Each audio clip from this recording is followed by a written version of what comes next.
It's our library book reviews for September here. Tea at 2. We're getting ready for some tea today. We'll have to get that hot water going. But in the meanwhile, we want to share the highlights coming for the month of September. Of course, you know we're closed on Monday for the holiday, Labor Day holiday. But next Saturday, always on the first Saturday, we have our library film that relates to the read, celebrating the author's birthday. We're actually celebrating the birthday of Michael Frayan, who was born on September 8th. And we're going to start it off in the library on September 7th with a film called Noises Off. And it's actually a film about a play within a play. See, Michael Frayan is a screenwriter. And we will be reading his memoir, but there's not a film related to the memoir. So we're going to read a play that he wrote. And in the play, we have an all-star cast.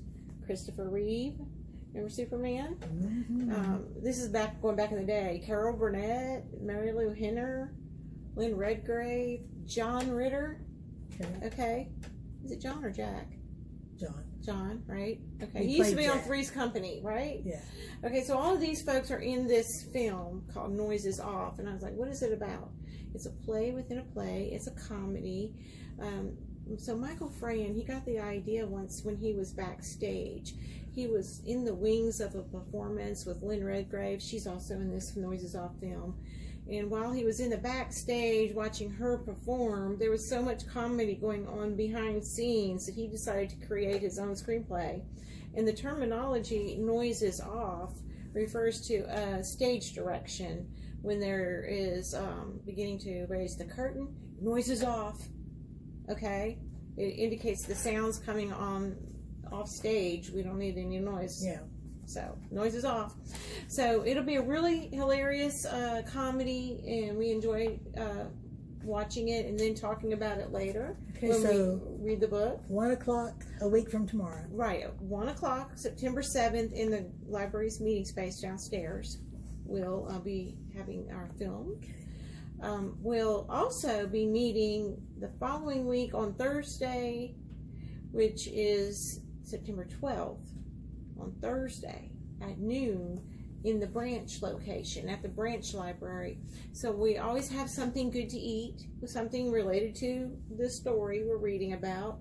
And we're reading again to celebrate Michael Frayan in the month of his birthday.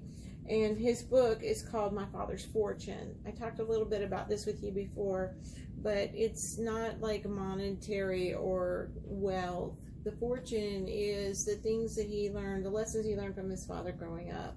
And he grew up during war times, World War II, and he's a British author, so it's kind of an interesting memoir to hear how he reflects on his dad and the things that they experienced as an adult, you know, looking back. So come and join us for that. That conversation about the book, again, is September the 12th at noon in the branch library. And I have to say, I don't know what we're going to munch reading on. trap. The reading trap. And we have good food, so I don't know what we're going to be munching on, but it's always a feast. So come hungry, and even if you haven't read the book, come and join us. It's good company. You can tell us about anything you've read. We like to know about all kinds of books at this gathering. And before I pass the torch to Mara Lynn, she's got some book club news herself. I will give you a really quick heads up, not to talk too longly. Isn't that guy look so cheerful with his little dog there? That is P.G. Wodehouse. He is another British author. We're going to be celebrating his birthday in October. So when you come to visit us in September, you know what to do. We'll have books available to read on ahead and be ready for October. We'll talk about him next month. But I'm going to pass the torch to Mara Lynn with Talking Service Book Club. Okay, so Talking Service Book Club it's always an eye-opener for me. I learned something different about the life of military service every single month. But this is a whopper of a book. It's called Standing Down, From Warrior to Civilian. And what it is, though, there are 40 different readings inside. So we just take one at a time. Sometimes we'll splice in another short book, or we'll splice in an article that's current in the news and share that. But we're going to meet on Friday, September the 13th. The day after the reading chat comes to the main library. And so we're going to talk about In Pharaoh's Army, which was by Tobias Wolff. It's just a few pages. And Tobias Wolff, tell them about that movie. Well, he was you told me about him being a Green Beret, which I wasn't aware of. There's a memoir about his life growing up before service years. Yeah. And what, A Boy's Life? It's called This Boy's Life. This Boy's Life. And the movie stars Leonardo DiCaprio playing Tobias Wolff. All right. And his father is, now that I'm trying to tell you, my mind just went blank. It'll come back to you. It'll come back to me in a minute. Yeah. I might interrupt you when I remember it. Okay, interrupt. Okay, go ahead. So anyway, Tobias Wolff, he was born in Alabama, good Southern boy, went to Vietnam. He signed up while he was still younger than 18, and ended up being a Green Beret in Vietnam. He ended up helping the South Vietnamese Army. And this is just two little excerpts from a full book that he wrote called In Pharaoh's Army. So we're just going to study him just for a little while in a couple of weeks on Friday the 13th. And as the name came back to me, as I was mentioning, Tobias Wolff is one of those writers that everybody needs to know about. He was partly on the Great American Read list, I believe, with This Boy's Life. Yeah. And I didn't know about Pharaoh's Army, the military story, but the growing up days, the father that plays the part of the father in the film was Robert De Niro. Okay. And he was mean. And he wasn't his real dad either. He was a stepdad. So. Okay. Yeah, if you want to even do a little research on Tobias Wolff and come in and visit with the Talking Service Book Club, find out more. Yeah, and just the lessons we can learn from America's experiences in war are just incredible.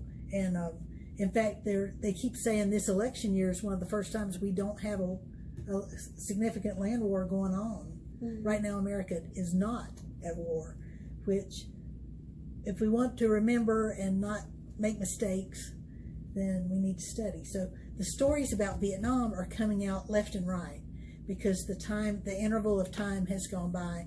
It's just like for World War II, about 70 years went by. Mm-hmm. Most of the veterans of World War II were leaving us, and then all these great stories started coming out, and they made movies left and right out of them with younger, handsome men, like the one about Fury, the one about the tank, and Brad Pitt was in that. Monuments Men is one of my favorite real stories that happened during World War II. And it's about saving the art that got robbed in Paris. That got robbed from Jewish families. Well, I know Talking Service, we talk about all different stories. And we cross over. We overlap, and with that little piece that leads off that conversation, mm-hmm. you don't even know where you're going to end up, but it's all good. It's super good. And we've got a couple of active members that come to the Talking Service Book Club almost every time mm-hmm. that were in Vietnam. And every now and then, this is just a time to share if you want to share. You don't have to share. Nobody's making you do it. And it's also not restricted to servicemen or veterans. It's anyone interested. Yeah, anybody who wants to learn these things, I'll give a really quick shout out while we're on the topic of veterans. We've got Volume 1 and Volume 2 of our history project here at the library. This is the last couple of years. But Volume 3 is coming out soon, and it's going to be great. They're always so fun to look at and read. So if you want to find out more, if you got a story to share, here's some pictures. And all kinds of activities. They make beautiful books, but just know that you can go to wilkeslibrary.org and scroll down till you see Veterans History Project.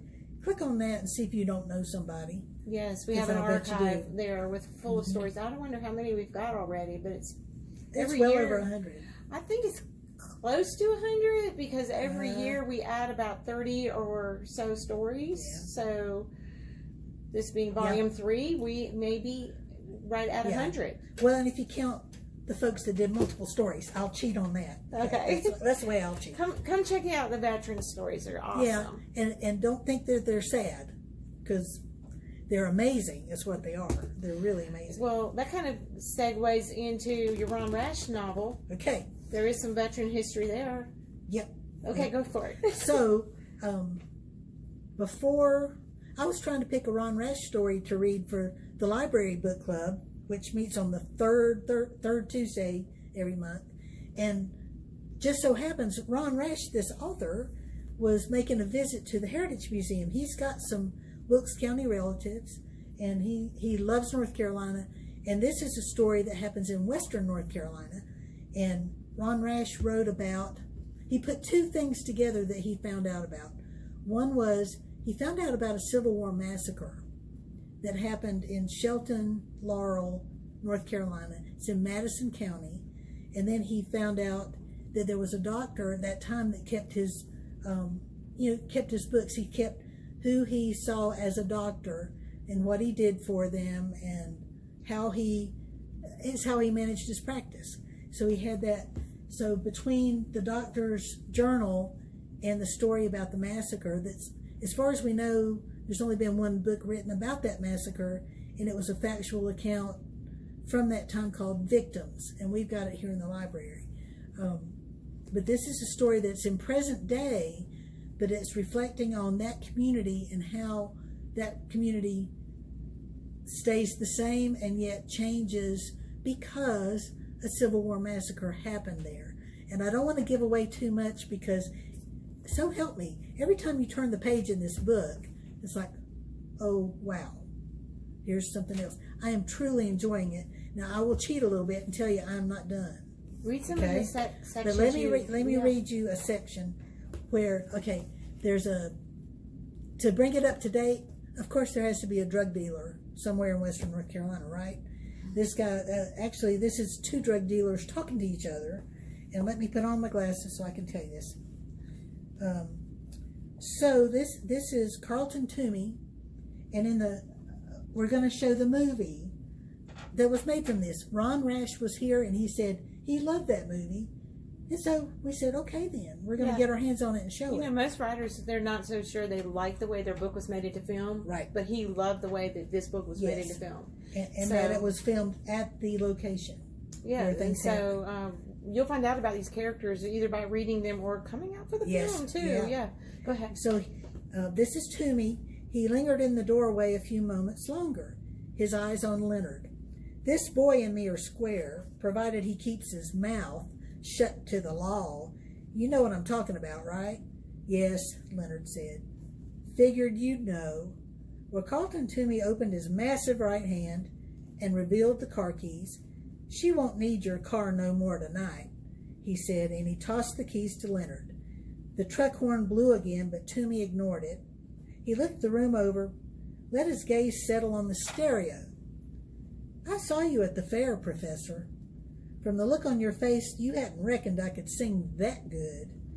Carlton settled his eyes on Leonard. There's some who said I should have tried to make a go of it in Nashville, but it seemed too doubtful a way to make a living. I never was much for taking risks. This is a drug dealer talking. Okay. So Carlton paused. His voice became more contemplative. I'll not do it for money anyway. A few things in life ought to be done just to lighten folks' loads, and there ain't nothing that's going to do better than a good gospel song. So Leonard couldn't tell if Carlton was being ironic. Toomey half turned, put his foot on the front step.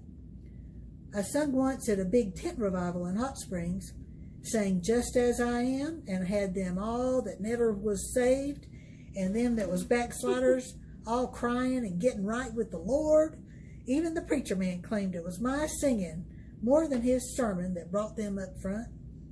The way I figured it, I've done enough good for the Lord that he will cut me some slack in other areas. Okay. Just like he done old King David. So anyway, Carlton turned and walked out to the truck. The high beams scouring the window veered away and they were gone. His appearance and departure had been so sudden to Leonard, he could almost believe it had been a hallucination. So just a lyrical little scene right there. And the whole book is cool like that. It's a great read. One thing that Ron Rash does, and he has been here before as a Wilkes Reads Together author, but he expands on his characters. Nobody's got kind of a straight world view. Everybody's got complexities, and you know, and that night that we were at the Heritage Museum, remember he says he writes for one reason, and that's to preserve our culture and history. Definitely, he's So awesome. that's very cool. He had some really cool stories to tell about growing up himself. What I want to say about that film, though, we need to tell them it's happening when? The next Saturday, the 21st. So we're going to meet book club on the 17th at 4 o'clock, and then come back again on the 21st at 1 o'clock. At 1 o'clock, and we always have popcorn. Yep. It's a good place to come and hang out and have conversation as well. In the film, the character that plays Toomey is actually a singer, Steve Earle. And Ron Rash said he just loved the way Steve Earle played the part because he's a big fan of Steve Earle. Yeah. So come visit and see the film or read the book or both. Which is better? Have you read a good movie lately? Well, you know, sometimes when they are in sync, seems to be a better thing. You know, we always want to compare. What do we like better? Yeah. So I think this one will be pretty good in sync as far as reading and watching. Yeah. But we have some other highlights coming up. Do you want to share about? Well, let me just say this: Annie Woodford, a local poet here from the community college. She teaches at the college. She will be here for some readings on September 19th. Do you know what time that will be? That's a Thursday at 5:30. And that's here in the library. Yeah, so stop by, visit with us, and listen to some poetry, and meet Annie, and then tell us about your book. Okay, so the Genealogy Society has a love relationship with Chris Hartley. And Chris Hartley grew up right here in Wilkes. And he is a very well-known published author. This is not chicken feed. This is a true historical account about Stoneman's Raid. And there's our flyer has the plaque that's right in front of the courthouse, because General Stoneman came through North Carolina, and I mean, he raised our AZ. He took everything he wanted. He didn't leave much behind. Didn't leave a good impression for the Yankees, that's for sure. But anyway, he's going to talk a little bit about what Wilkes was like during the Civil War. And so part of us is in this book. But Chris has written several books on different things. And so he's, when he makes a guest appearance, he does some special stuff. So you're welcome. Please come here. We're going to have a reception at 5 o'clock on Tuesday, September 24th. And then Chris is going to take over and do us a program at 5:30. And just come spend an hour with us, or an hour and a half, and meet Chris and get to know him a little bit. He's got family here, and so we're hoping for a really good turnout anyway. But, you know, come learn about the Civil War and what it was like in Wilkes County, okay? Yeah. Well, that's just like talking service, World Lakes Trade, and Stoneman's Raid. They're kind of all overlapped with... There's one more little thing. This is cool. Oh, yeah, tell those. Okay, so, no, the one about the doctor. 70 here, 77. We love the way Ron has with words. But this is something a little different. Let's see. Oh, I've lost my place.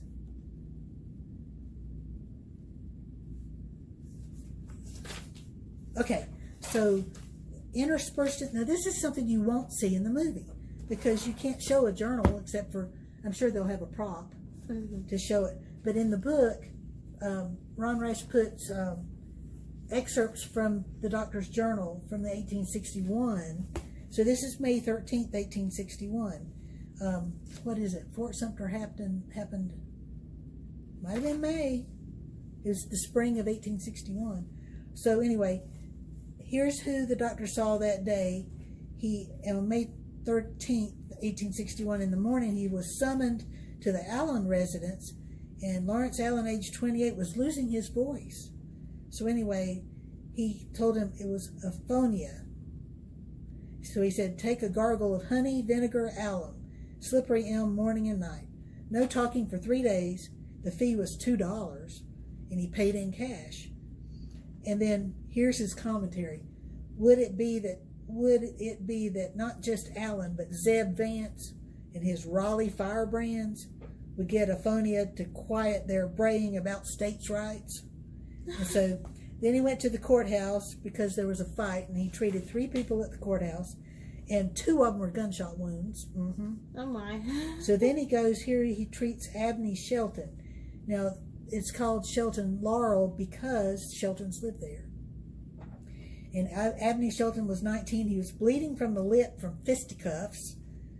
His cut required suturing.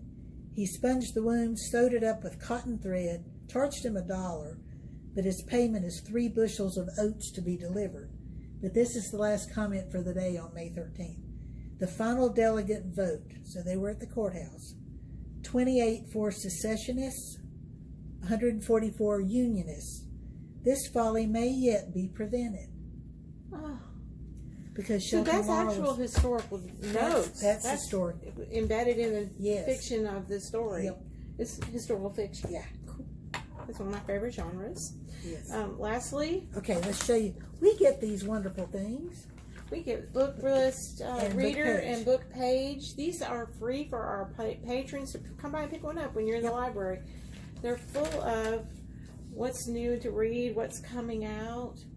They come with suggestions for all ages, PBS program highlights. And you want to show them that librarian? Yeah, there's a librarian. Here's a story that, you know, right now, a lot of public libraries are experiencing somebody might be questioning what's under the roof, what kind of a book might be, in some people's minds, questionable. Mm-hmm. But anyway, so that's a topic of conversation. If you want to learn more about that kind of thing, we can hook you up. And there's a new book coming out about how to question it, how to support From libraries. You know, we'll be talking about Banned Books Week and our intellectual freedom things in the coming month. One last highlight, how could I have forgotten? This month, September, is National Library Card Sign Up Month. Yeah, come out and get you a card, and if you don't have a card, you need one. Even though you may not use the physical library, the card has access to tons of digital resources. Yes. And we have an app you can download to browse and find out about all these things and listen to audiobooks or read some ebooks. Yeah. But new card holders in the month of September will receive a free comic from Hero Clash Collectibles. Yes. So once you get your card, we'll give you a coupon to head over to the comic store and get your book from them. And the reason being, our spokesperson is the Transformer. Yes, Optimus Prime? I think his name is Optimus Prime. He's on a roll. He's bringing us to the library so we can get things, find out about things. And we're going to have a big transformation ourselves beginning in October. This top floor is going to be under construction to be updated and made all kinds of new spaces and things to see and do on the top floor. So we won't be closed, and we'll let you know all about that at our next go around. But put that in your calendar and remember. Yeah. And just, we're always trying to, if we have to prove it, we just got to prove it, that libraries are a great investment. Period. Yes. Your library card is a great investment. Definitely. It will transform your life. Transform. We're going to transform the top floor, and we're going to be celebrating all these other things with Transformers and comics. So pick up a book, find out about books, or pick up a magazine, pick up a book too, but pick out something good to read. There's all sorts of good things to read. Just because school started, that doesn't mean you have some other place there is a place you have to go Monday through Friday, but we're still here on Saturdays, folks. Can't read too much. No, never. No. You need to feed your mind. Yeah. Yeah. So what we're going to do is in future T2 talks, we'll take you around the spaces and show off the new things as they pop up into place. Yes. Definitely. Like I said, transformation is on the way. Yeah. There's a lot to look forward to. We're going to have that library card sign up month all month of September, so stop by and visit. Okay, well, don't forget to come see our authors. And everyone that's coming here is published, and you can take away an autograph and a copy of your very own if you want to. Films, books, speakers. Yeah, so it's a happening month. Lots going on. Y'all take care now.